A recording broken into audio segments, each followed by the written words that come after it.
ಹೊನ್ನಾವರ ತಾಲೂಕಿನ ಕರ್ಕಿಯ ದಾರಿಯಲ್ಲಿ ಜೇನುಗೂಡು ಕಟ್ಟಿಕೊಂಡಿದ್ದು ಯಾವಾಗ ಜೇನುನೊಣಗಳ ದಾಳಿಗೆ ಒಳಗಾಗುವರೋ ಎಂಬ ಆತಂಕ ಭಯದಲ್ಲೇ ಜನತೆ ಓಡಾಡುವಂತಾಗಿದೆ. ಹೊನ್ನಾವರ ತಾಲೂಕಿನ ಕರ್ಕಿ ಮಠದ ಕೇರಿ ಸರ್ಕಾರಿ ಹಿರಿಯ ಪ್ರಾಥಮಿಕ ಶಾಲೆಗೆ ಹೋಗುವ ದಾರಿಯ ಬದಿಯ ಮರವೊಂದಕ್ಕೆ ಜೇನುಗೂಡು ಕಟ್ಟಿಕೊಂಡಿದ್ದು ಯಾವಾಗ ಜೇನುನೊಣಗಳ ದಾಳಿಗೆ ಒಳಗಾಗುವರೋ ಎಂಬ ಆತಂಕ ಭಯದಲ್ಲೇ ಜನತೆ ಓಡಾಡುವಂತಾಗಿದೆ.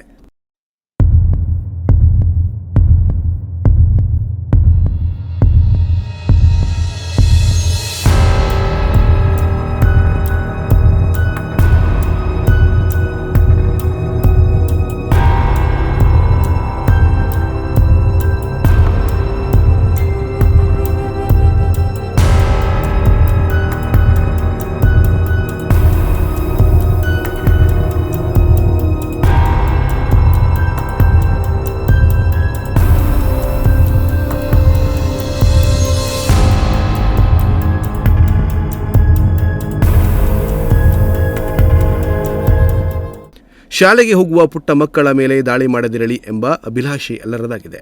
ಬಿಸಿಲಿನ ತಾಪಮಾನಕ್ಕೆ ಜೇನುಗೂಡಿನಿಂದ ಜೇನುನೊಣಗಳು ಹೊರಬರುವ ಸಾಧ್ಯತೆ ಹೆಚ್ಚಾಗಿದ್ದು, ರಸ್ತೆಯಲ್ಲಿ ಓಡಾಡುವ ಸಾರ್ವಜನಿಕರಲ್ಲಿ ದಿನದಿಂದ ದಿನಕ್ಕೆ ಆತಂಕ ಹೆಚ್ಚಲಾರಂಭಿಸಿದೆ.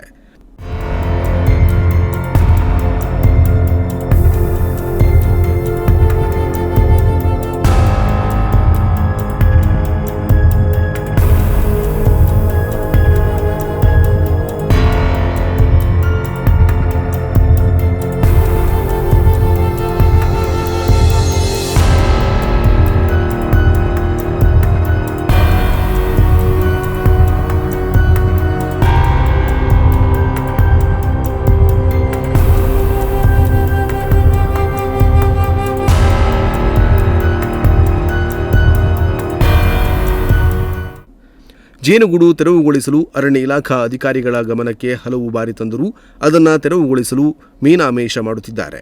ಪುಟ್ಟ ಮಕ್ಕಳ ಮೇಲೆ ದಾಳಿ ಮಾಡಿದ ಮೇಲೆ ಜೇನುಗೂಡು ತೆರವು ಮಾಡ್ತಾರಾ ನೋಡಬೇಕು. ಅವಘಡ ಸಂಭವಿಸಿದರೆ ಅರಣ್ಯ ಇಲಾಖೆಯವರೇ ಹೊಣೆಗಾರರು ಎಂದು ಕರ್ಕಿ ಗ್ರಾಮ ಪಂಚಾಯತ್ ಸದಸ್ಯ ಕಮಲಾಕರ್ ಬೀರಾಮುಕ್ರಿ ಆತಂಕವನ್ನು ವ್ಯಕ್ತಪಡಿಸಿದ್ದಾರೆ.